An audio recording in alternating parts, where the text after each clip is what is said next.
नमस्कार, स्वागत है आपके जनसत्ता में। मैं हूं विभावरी दीक्षित, लेकर आई हूं आपके लिए बिजनेस वर्ल्ड की ताजा खबरें। सूचना और प्रसारण मंत्रालय ने कड़ा कदम उठाते हुए 7 भारतीय और 1 पाकिस्तानी यूट्यूब चैनल को आईटी नियम 2021 के तहत ब्लॉक कर दिया है।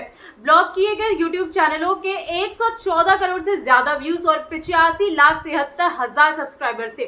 सूचना और प्रसारण मंत्रालय ने बताया कि ब्लॉक हुए यूट्यूब चैनलों द्वारा फेक और भारतीय विरोधी सामग्री फैलाई जा रही थी।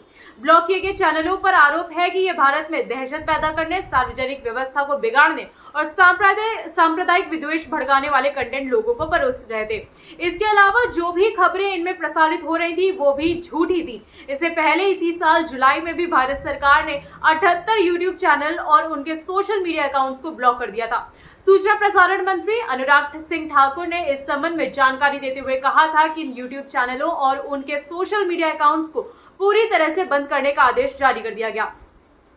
देश के सबसे बड़े कारोबारियों में शुमार मुकेश अंबानी की retail company Reliance retail ventures limited को राधाकृष्ण दमानी की डीमार्ट ने टक्कर देने का बड़ा प्लान बनाया है। रिपोर्ट्स के मुताबिक डीमार्ट अपने रिटेल स्टोर की संख्या में 5 गुना इजाफा करने का प्लान कर रहा है, जिससे रिटेल सेक्टर में रिलायंस रिटेल को कड़ी चुनौती दी जा सके। डीमार्ट का परिचालन करने वाली कंपनी एवेन्यू सुपरमार्ट्स लिमिटेड मौजूदा समय में देश की चौथी सबसे बड़ी रिटेल चेन कंपनी है।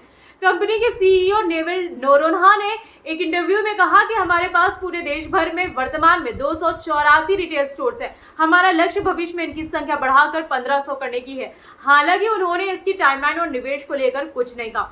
डीमार्ट और रिलायंस दोनों ही रिटेल सेक्टर में बड़ी योजना पर काम कर रही हैं। मौजूदा समय में डीमार्ट की स्थिति एक रीजनल रिटेल कंपनी की है, जिसका सारा परिचालन महाराष्ट्र और कुछ राज्यों में सिमटा हुआ है, जबकि रिलायंस का कारोबार पूरे देश भर में फैला हुआ है। रिलायंस एनुअल रिपोर्ट के मुताबिक वित्त वर्ष 2021-22 में कंपनी ने कुल 2500 नए रिटेल स्टोर्स खोले हुए थे।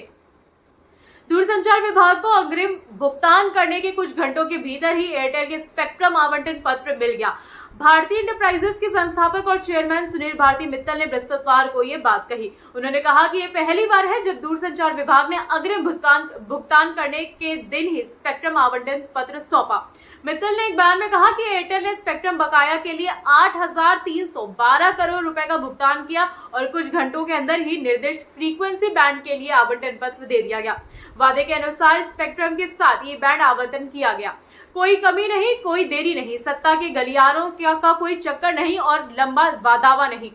कारोबारी सुगमता पूरी तरह प्रभावी है। मित्तल ने कहा कि डॉट के साथ मेरे 30 से ज्यादा वर्षों से के अनुभव से ये पहली बार हुआ है। व्यवसाय में ऐसा ही होना चाहिए। दूरसंचार मंत्री अश्विनी वैष्णव ने बृहस्पतिवार को दूरसंचार सेवा प्रदाताओं से 5G पेशकश में तेजी लाने को कहा। उन्होंने इन कंपनियों को स्पेक्ट्रम आवंटन पत्र जारी करने के बाद ये बात कही। दूरसंचार विभाग ने पहली बार उसी दिन स्पेक्ट्रम आवंटन पत्र जारी किया जिस दिन सफल बोलीदाताओं ने अग्रिम भुगतान किया। अभी के लिए बस इतना ही। बाकी बिजनेस वर्ल्ड से जुड़ी हर अपडेट के लिए बने रहिए जनसत्ता के साथ। धन्यवाद।